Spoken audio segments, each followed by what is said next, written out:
Is there a food in your life that, like, you have an unreasonable aversion to? Like, not one that you have tried multiple times that you're like, can't do it. It's not that. But like one that when you just think about it, like you can't. And it's not because of what's in it. It's not because you're morally opposed to the ingredients. It's because it's rooted in an experience that you had. You have that in your life? You ever experienced that? For me, there is a soup that I do not ever want to eat. And it's not because I don't like the idea of the things that go into it. It's because I had a bad experience. How many of you have ever had split pea soup?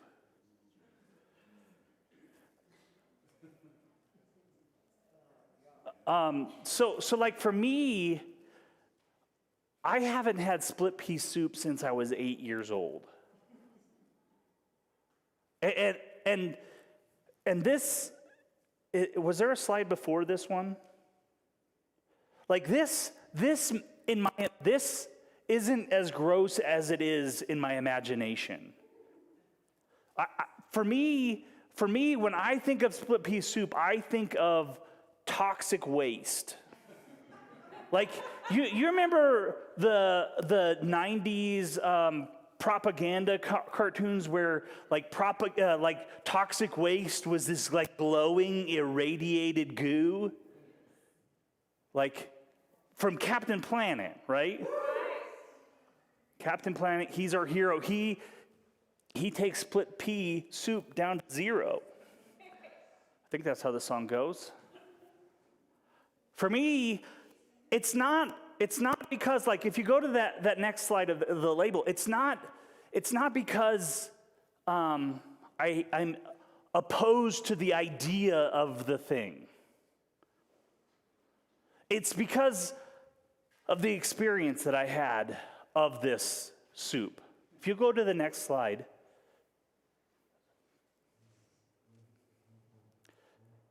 Like, no, not that slide.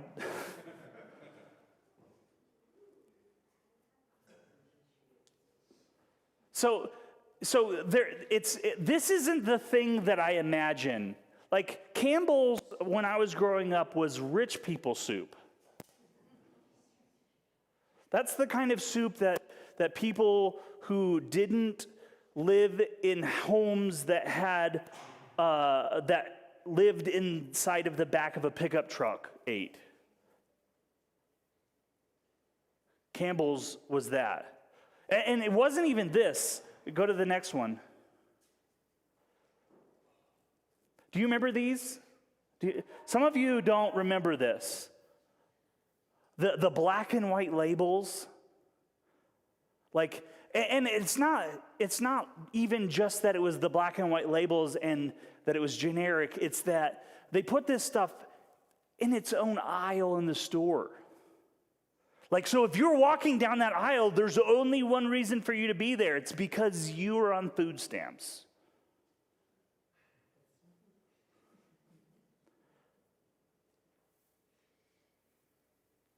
But it goes even further than that. For us, we were in this season in our life where things were just absolutely, they were like, it's one of those things where I didn't realize this until a lot later. And by a lot later, I mean this year.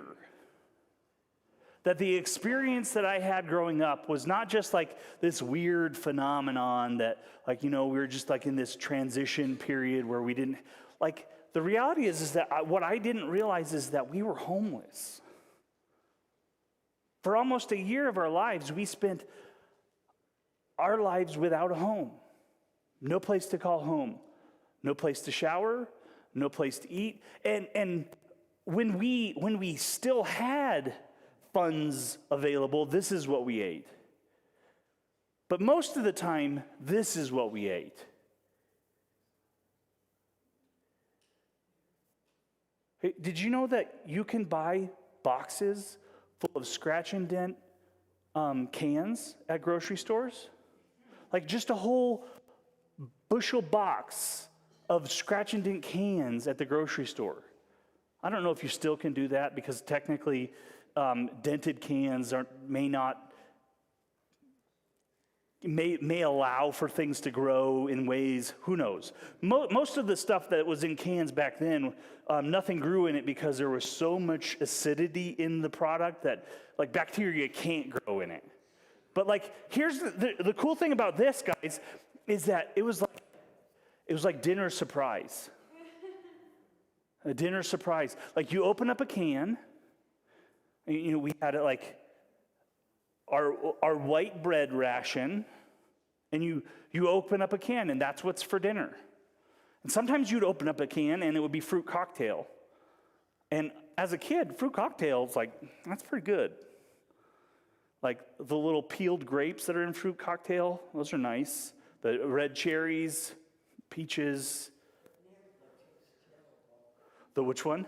Fruit cocktails don't have the same taste as it did when I was a kid. Yeah, I'm not sure if that's fruit cocktail's fault or the fact that when we grow up, like sugar isn't the only thing that is appealing to us. But sometimes you'd open it up and you'd open the can and it wouldn't be fruit cocktail, it'd be dog food. And when it was fruit cocktail, we had dessert first. When it was dog food, we picked a different can. We weren't that poor.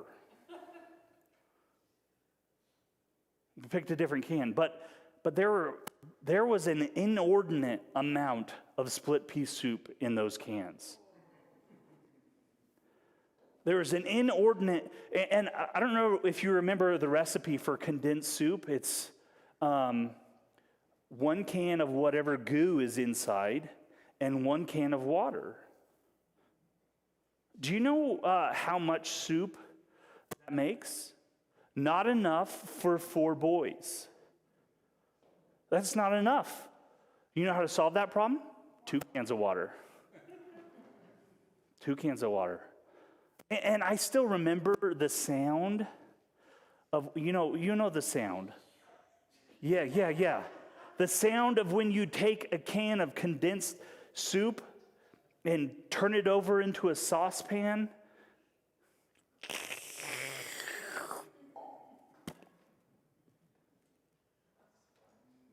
There are good canned soups. And I'm sure if given the chance, like if given the opportunity to taste it again, like in a scenario where like I was pressured to do it, I probably would like it. It would probably be fine. But there's so much wrapped up in that experience that it's like it brings me back to this place in my life where I don't really ever want to go. You have those things in your life? When you encounter them, when you experience that smell or that sound or that experience, it just takes you back to a place that you just don't want to go. And that place is a place of maybe anxiety, fear, doubt. It's a place of insecurity where you're not sure how things are going to work out. We talked a couple of weeks ago about this fascination I had with the character of MacGyver, right? And MacGyver is this guy who's resourceful.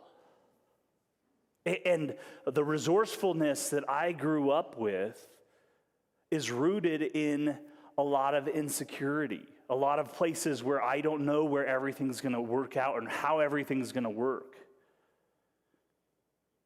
And I think in a lot of ways, maybe you didn't experience that as a child, but there are places where you can relate to that encounter, where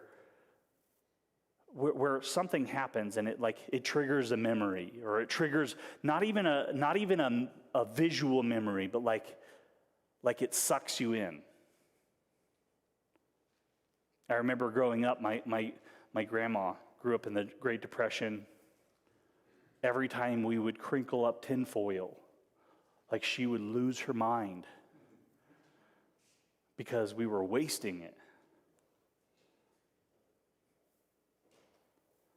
We were wasting the tinfoil. What she wanted to do was to smooth it out, wash it, and put it in the special spot in the drawer where we keep the tinfoil, and the Ziploc bags, and the juice cans, and tomato soup cans, and because we would, there's possibly a use for those. There are things that we experience in our lives that end up shaping the rest of the way we see the world. We've been looking at a series of stories in the book of Mark.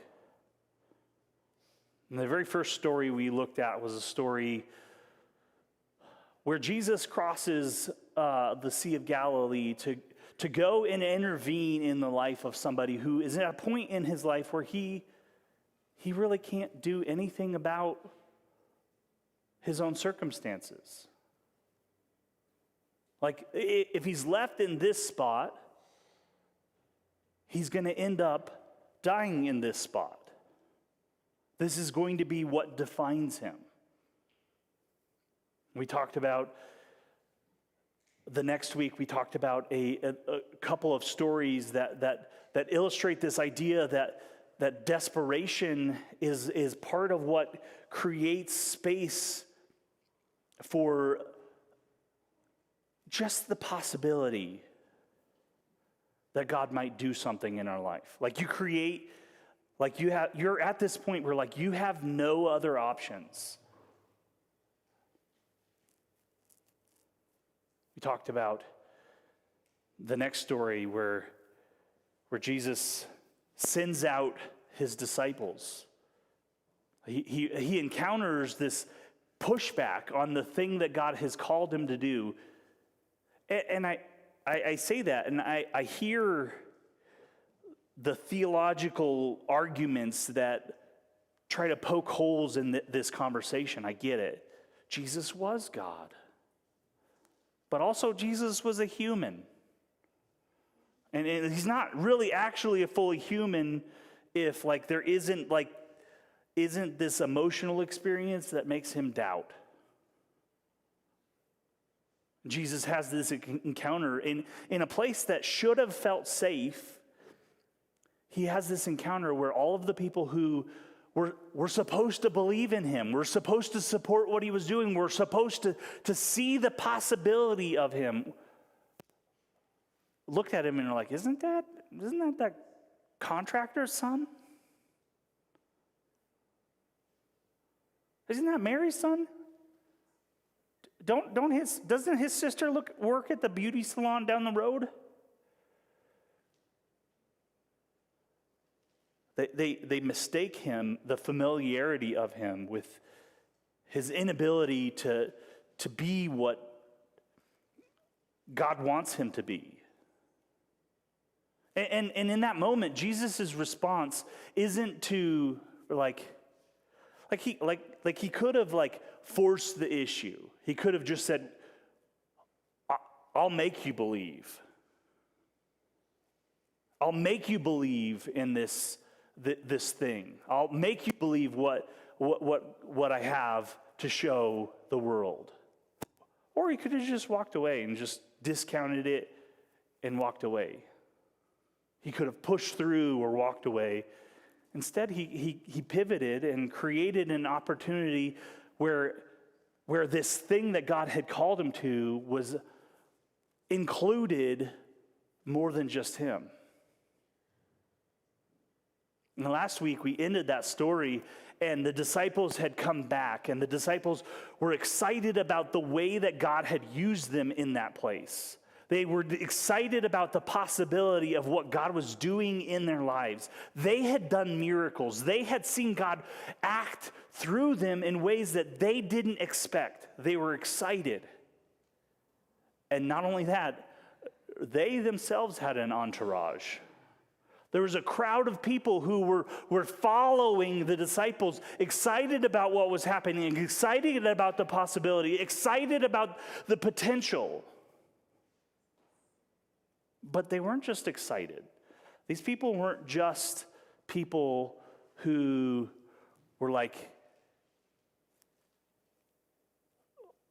potential investors in ministry, potential investors in business. This was a hungry throng. These were people who what God was doing in that moment was sparking something in them. A realization that there was need beyond the need that they were experiencing. That there was a possibility that God was going to or could do something bigger than what they were seeing. And all of a sudden, this crowd swarmed the disciples. And you got to think, the disciples have experienced like a pretty crazy period of ministry. It's exhausting. They're tired. They're weary. They're broken. They are ready for a break. And Jesus sees that in them. Jesus sees that they need a break. If you'll go to that first slide of the scripture passage for me.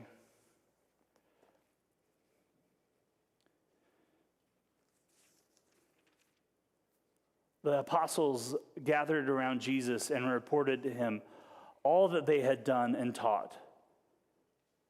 Then, because so many people were coming and going that they did not even have a chance to eat, he said to them, "Come with me by yourselves to a quiet place and get some rest." So he pulls the disciples away. He pulls them, they get in a boat and go to a different part of the lake, the shore of the lake, so that they can have a chance for a breather, right?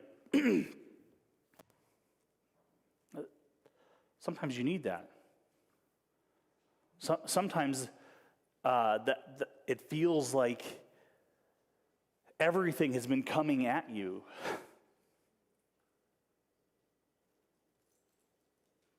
So they went away by themselves in a boat to a solitary place. But many who saw them leaving recognized them and ran. So the disciples and Jesus are in a boat. They're going diagonally across the lake, I assume, to a different place. The crowd sees them get in the boat and leave, and runs on foot around the edge of the boat of the water to meet them on the other side. But many who saw them leaving recognized them and ran on foot from all the towns and got there ahead of them.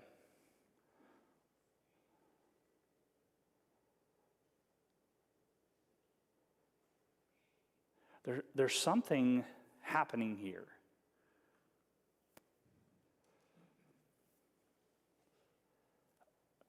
There's a need that they've been made aware of. This is a group of people who, like Jairus and the woman with the issue of blood, are at the point of desperation. They need God to intervene in their life. They need an answer to prayer. They need an encounter with Jesus. When Jesus landed and saw a large crowd, he had compassion on them because they were like sheep without a shepherd.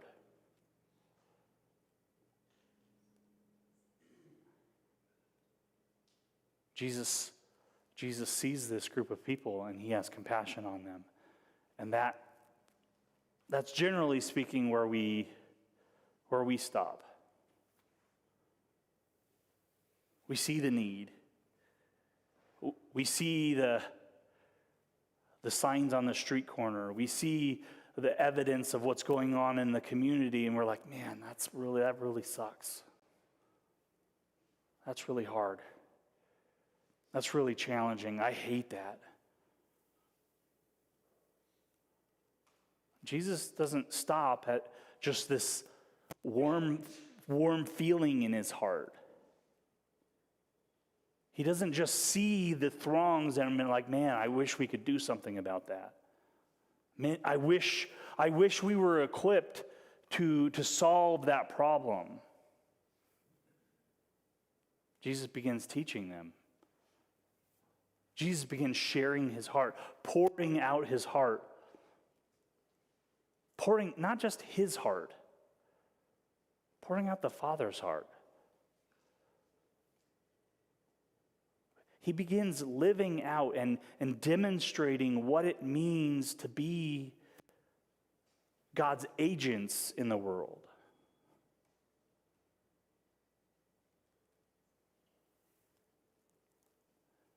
And then by this time, it was late in the day.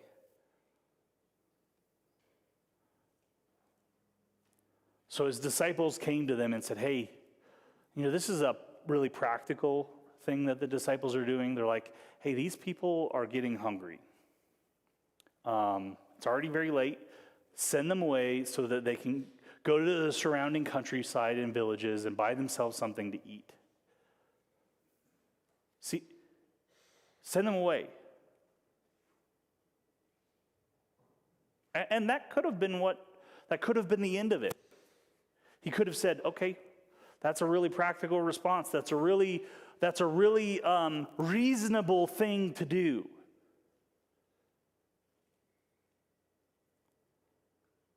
But he doesn't say that.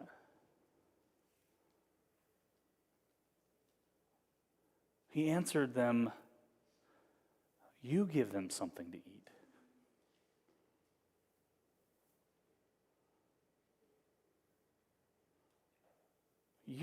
You give them something to eat.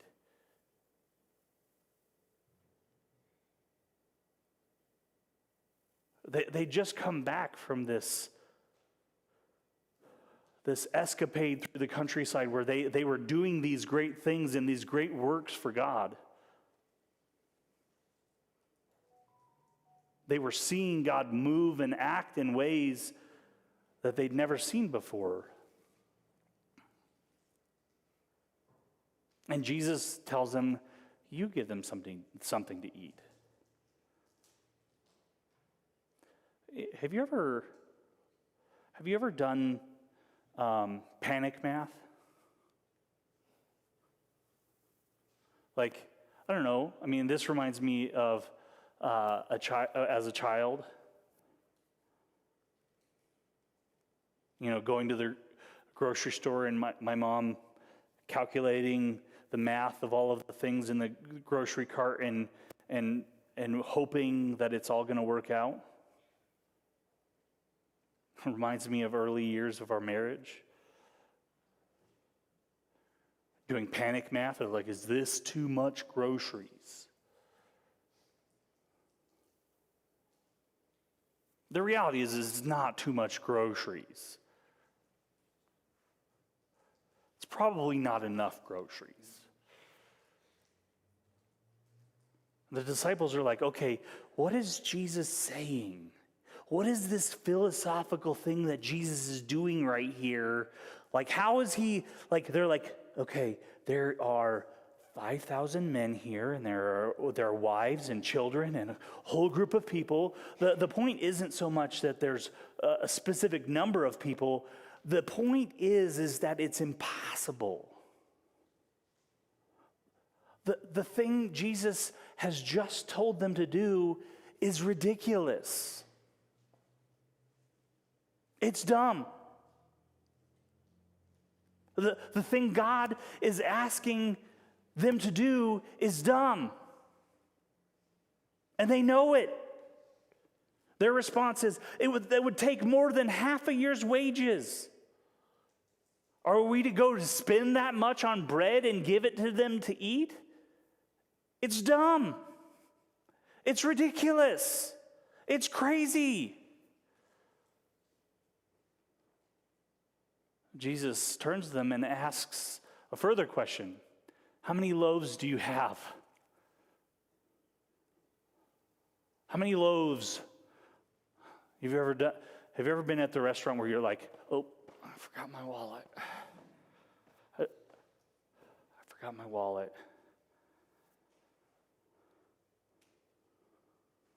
And it's really just sign language for, you got this one. And they're like, what do you got? What do you got? What do you got? They're like, I got $2. I got $2. Jesus, we got $2. What you're saying is ridiculous. Actually, I don't have $2. These are Lyanne's dollars.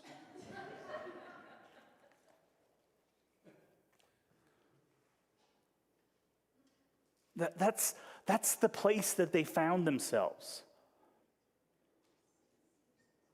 Jesus presents this idea to them, and they're like, this is crazy.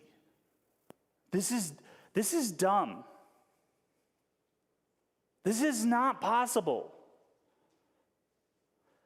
And really, honestly, I think if you track the story of what's happening in the Gospel of Mark, this is early on in the Gospel of Mark, and this is a make or break moment for the mission of Jesus. It's a make or break moment. There are crowds that have come, and it's a moment where this mission of what Jesus is doing is either going to be about his 12 disciples, or it's going to be about the greater need of the community. It's going to be about the greater good, the greater thing that's happening. And he could have sent them away. That is the practical thing to do. We don't have the resources. We don't have the possibility. We don't have the solution. There's no way.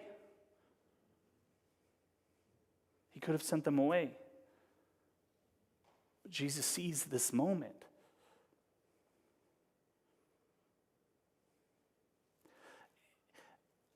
And again, like I said, we impart the omniscience of the divine into this scenario. We impart the omniscience of knowing the end of the story into the scenario. Literally, no one knows how this is going to turn out in that room, in that space, on that countryside, in that field. Nobody knows how it's going to turn out. Not the disciples, not Jesus. Like, Jesus knows what he feels, knows what he's sensing, knows what God is telling him to do. He knows what God wants from him. But there's this moment. Like, can you imagine that scenario? You have 12 exhausted men. They've worked their butts off. They've been working their butts off.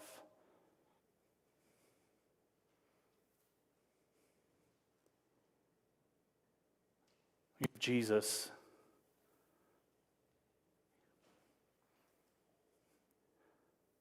And Jesus has this hope, this expectation, this anticipation, but I don't think we fully understand the emotion of that moment. Like, we've heard the story enough, but we've not been in the story enough.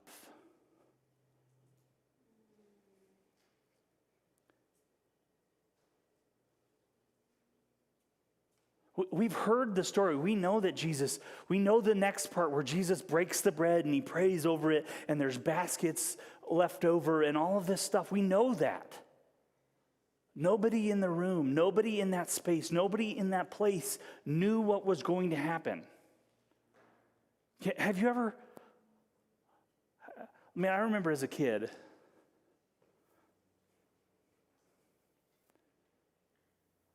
hearing stories like this and knowing that and believing that God does things like that. God answers prayers like that. As a kid, riding my bike in a spring windstorm.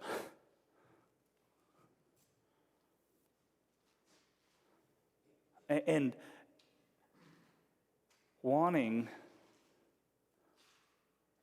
God to show up and answer what I was hoping for, and shouting into the wind as I'm riding my bike into the wind on Chapita Road, asking God to calm the wind.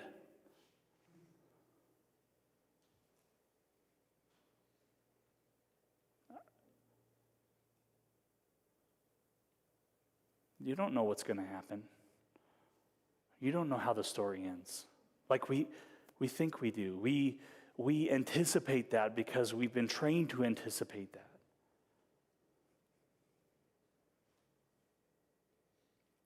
But there's also a part of us that also has enough experience in life to actually, when we take this story out of the Bible and put it in our own lives, we have enough experience in our own lives to know how these stories go. The wind keeps blowing.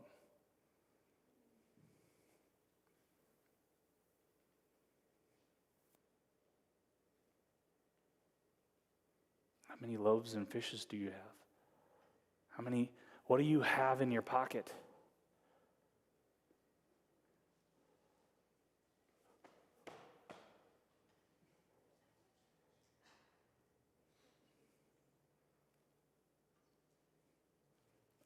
What I know is what I have in my pockets is not enough. It doesn't solve the problems. It doesn't meet the needs.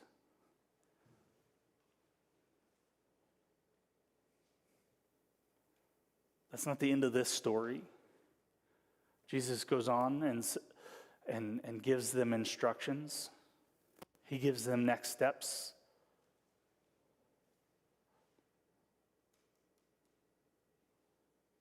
Jesus directed them to have all of the people sit down in groups on the green grass. So they sat down in groups of hundreds and fifties, taking the 5 loaves. Like, even at this point, it's still not enough. Jesus takes the 5 loaves, 2 fish, and looking up to heaven, he gives thanks and breaks the loaves.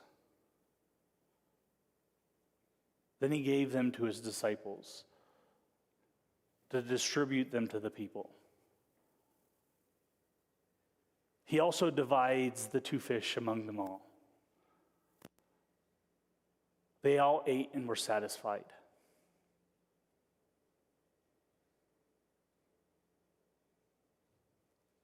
Did you hear that?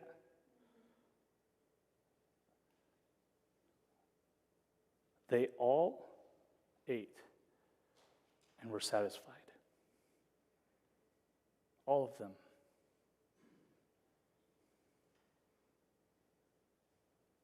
The disciples picked up 12 basketfuls of broken pieces of bread and fish.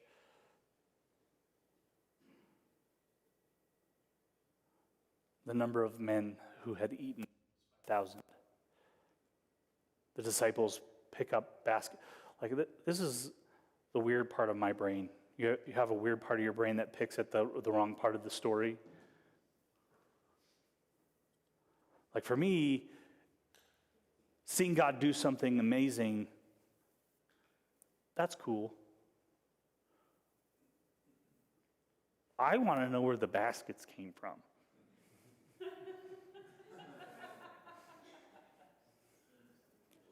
Who was carrying baskets?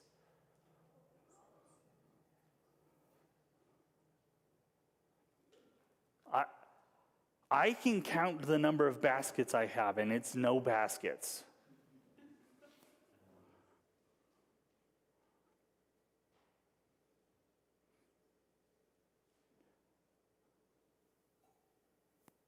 God shows up and does something that I think we take for granted. That this moment sets things in motion that can't be reversed. There's a moment prior to this, every miracle that Jesus does prior to this, and several of the ones after this, Jesus is like, hey, don't say anything.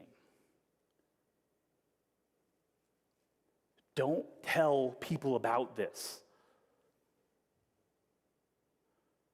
There's something about this thing that happens, you can't hide it. Like there becomes a moment where everything shifts in the storyline at that point.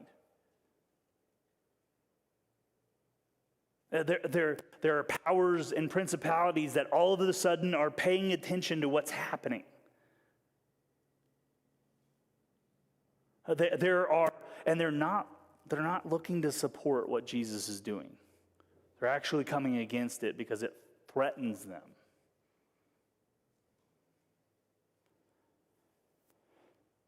Can I be honest with you? And I don't mean to say that in a way that like I wasn't honest before, but there's levels of, revealing your soul. The last 2 years have been some of the hardest years of ministry that I've walked through.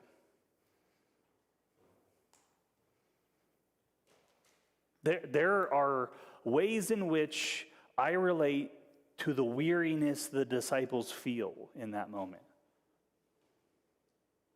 It's hard work.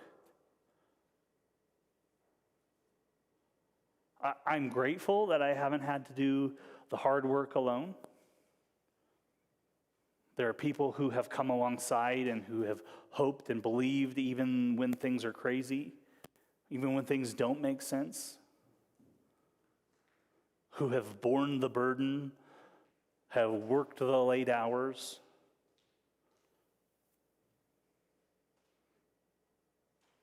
But it's been hard. When we were sitting in the little building over on Main Street, and we talked about this idea that God was going to expand what we were doing. That God was going to expand the thing that he was moving in us to do. And we talked about how the building that we were in over there wasn't Reveille. That building wasn't Reveille. It's still not Reveille. It's also not the Vineyard Church that meets over there. That building is just a tool. And the reality is that there are two kinds of things that we can be. We can be a storage container, or we can be a conduit. Over there, we were a smaller storage container.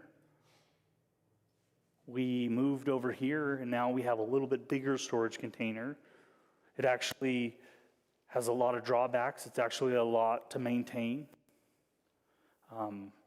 I have spent more of my ministry energy trying to figure out how to get the grass mowed than I did over there. More of my energy trying to figure out how all of the things are going to work, how all of the pieces are going to come together, how to make sure all of the bills are paid and all of that. And there's a level in which I am tired.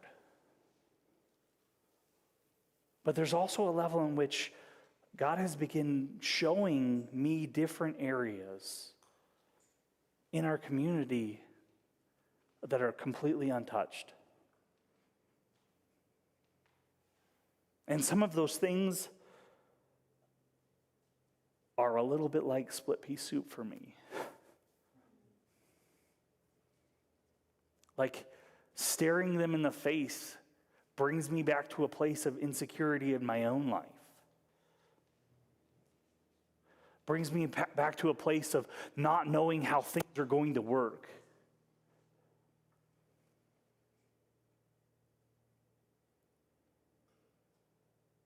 During that season of split pea soup, I gave my heart to Jesus in a little Assemblies of God church in Riverside, California, in the Royal Ranger program.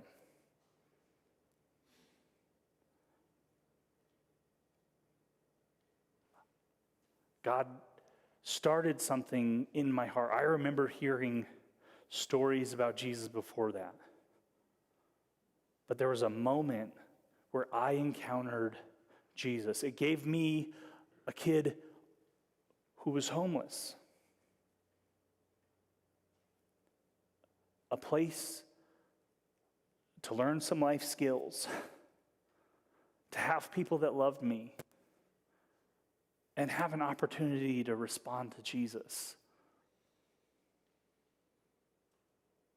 We've been struggling for 2 years to figure out what in the world we're going to do about kids ministry at Reveille. I've been banging my head against the wall.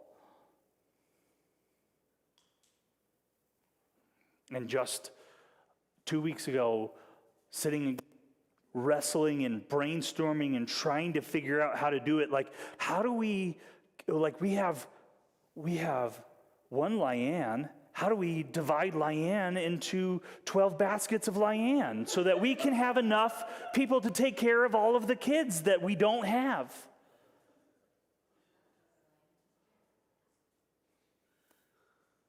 How do we do it? And I began to think about who are some of the most dedicated and faithful and passionate people who we have in the church. And I was immediately taken back to split pea soup. Immediately taken back to that little stuffy Rangers room in Riverside, California, where a man who, this wasn't his job, he didn't get paid to do this, was standing in front of me asking me if I wanted an opportunity to know Jesus. And all of a sudden I realized we have that guy. Mike and Alice have invested 30, 40 years into Rangers. And I began to ask the question, what if Rangers was our kids' ministry? And I'm like, this is a crazy idea. I don't know if this is going to work. I don't know how to make it work. I don't even know if anybody's going to like it. And I just said, hey, Mike, I have a crazy idea for you. He's like, is it more work for me? Which, if you know Mike, that's not his way of saying no. Because Mike was already scheduled to do a bunch of dirty, ugly, gross work that week.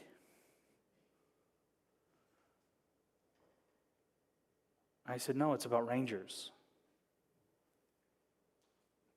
I pitched the idea to him, and I'm happy to announce that beginning the first Sunday in December, Royal Rangers Kids Clubs are going to be our kids' ministry. And my prayer is that it opens doors and possibilities to reach people in places that we've never reached before. But that's not the only need. I don't know if you've noticed, like when I was a kid, it was called homeless. And now we talk about housing insecurity and food insecurity. I don't know if you've noticed, but those things have not gotten better. When you live in a place like Longmont where the average housing cost is over $400,000 for a house. And I get it. I get all of the arguments from all of the sides about how, the choices that are made. But here's the thing. There are things that you can't understand about that situation because you haven't lived in it. Yes, there were choices that we could have made to not have lived in a camper for almost a year. There are choices that we could have made. My mom could have not married my dad, but that's where we were. So maybe let's stop thinking about what could have happened if we had done things differently and start thinking about how can we respond. Jesus asked his disciples, "What do you have?" And they responded, "We got $2.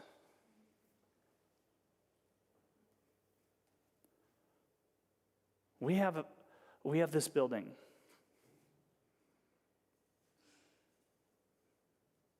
This is not Reveille. This is not the church. And I'm not willing for this to be a storage container either. I want this to be a conduit where God's power and blessing and opportunity flows out of this building into our community. That we partner with God to meet the needs of our community. So if you go to the next slide, there's a couple of things crazy ideas I'd like to pitch out for you. Food insecurity is a major issue. A few years ago, some of our rangers went down to Denver and partnered with an organization down there called Urban Outreach. And Urban Outreach had weekly dinner church. Basically, they served food and talked about Jesus. And it was open to anyone and everyone, no questions asked.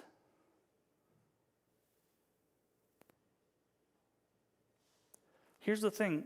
You can't serve 200 people dinner in the fellowship hall. The only space that we have to do that is right here. And we eat together a lot. Eating together is sacred. So eating together should happen in a sacred space. That's why we took the carpet out.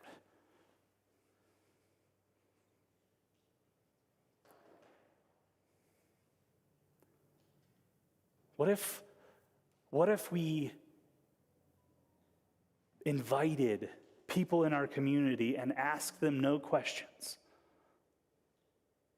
had no obligations on them, and invited them in for a meal? I just talked about Jesus. Just a crazy idea. I don't know if you know this, but across the street from us, right over here, is a methadone clinic. I didn't know that. I didn't know that when we bought this building. It wasn't in the brochure.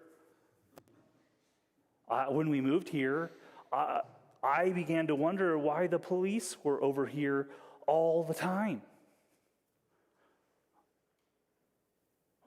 Well, they're not over here as much now. Sometimes they end up in our parking lot for drug busts and things that are not supposed to be happening and things that happen. And here's the thing.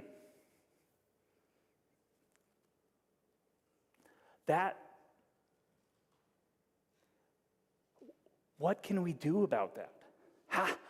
These are the people that when we talked about earlier on in this series, where we talked about people who they're at a place where they cannot get themselves out of this situation.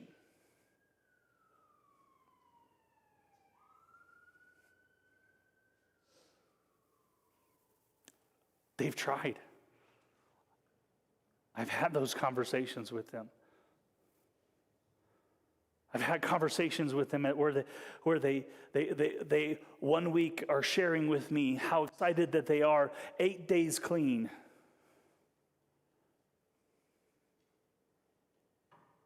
And then the next week they're sharing with me that the only way someone was able to pay them for the services that they rendered to them was through drugs, and they immediately slipped into the habit. They didn't even think about it. And he looked at me, and he waited for me to be disappointed in him. What do we do? How do, like I feel like as a church, we're at that point where we can either choose to engage what God is doing. And I know I can count the seats. I can count the seats that are empty. I see it too. I know it's stupid. I know it's crazy. I know it's hard to believe. But what if we had Restoring Dreams recovery groups that we use this building to help people have an opportunity to dream again? What if?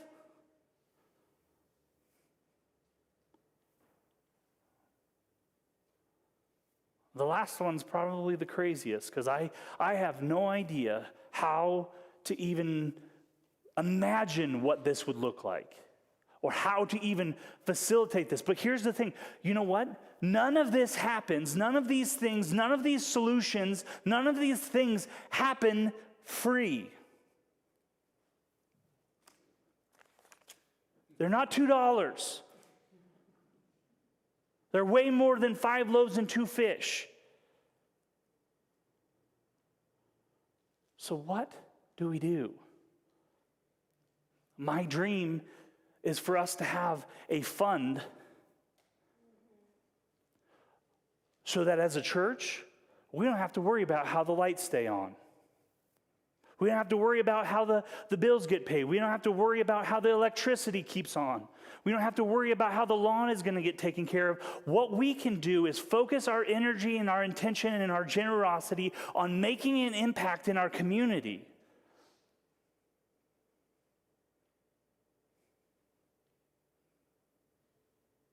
What would it look like if we took hold of the big, crazy, stupid dream that God has? Here's the thing. None of this out there surprises God.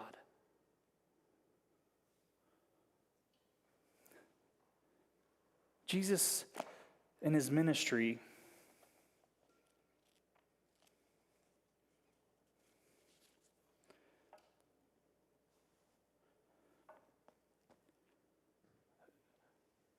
pulls up into a synagogue.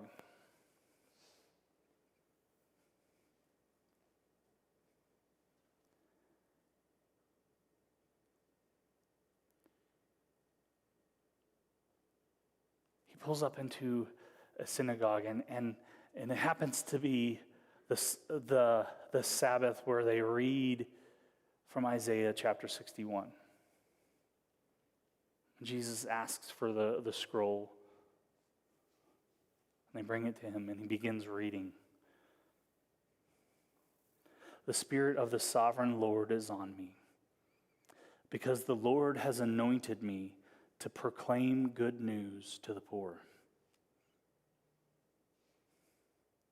He has sent me to bind up the brokenhearted, to proclaim freedom to the captives, and release from darkness the prisoners, to proclaim the year of the Lord's favor and the day of vengeance of our God, to comfort all who mourn, to provide for those who grieve in Zion, to bestow on them a crown of beauty instead of ashes, the oil of joy instead of mourning, and a garment of praise instead of a spirit of despair. They will be called oaks of righteousness, a planting of the Lord for the display of his splendor. They will rebuild the ancient ruins and restore the places long devastated. They will renew the ruined cities that have been devastated for generations. Jesus gets done reading this, and his words echo for me. He said, it's been this you have heard has been fulfilled in your hearing. That this is the shape of the good news.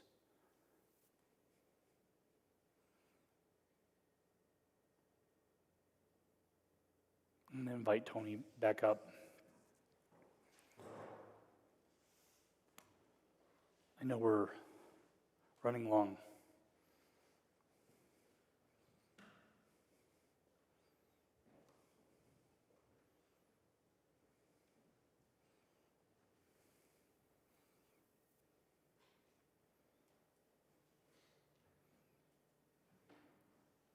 I don't know if you could tell the emotion when I was describing about the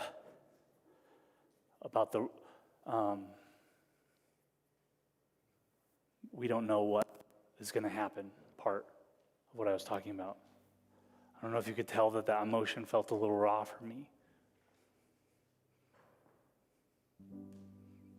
I don't know what's going to happen. But I want what we do and what we believe for to invest in the things that God has for our community, and I want it to look like the good news. I don't know how. That's Lion's $2.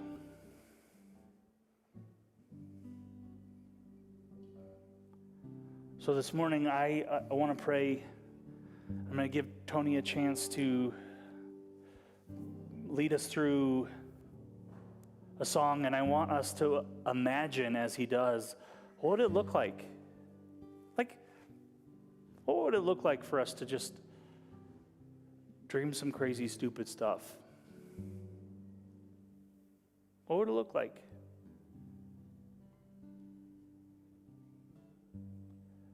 God, I pray that you would give us your eyes.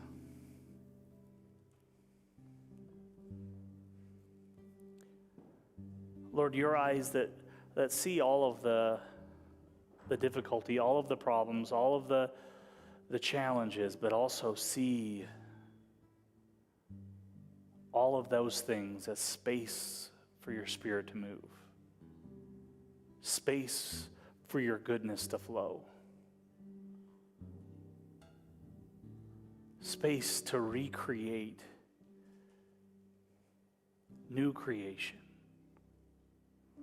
God, I pray that you would help us to partner with you,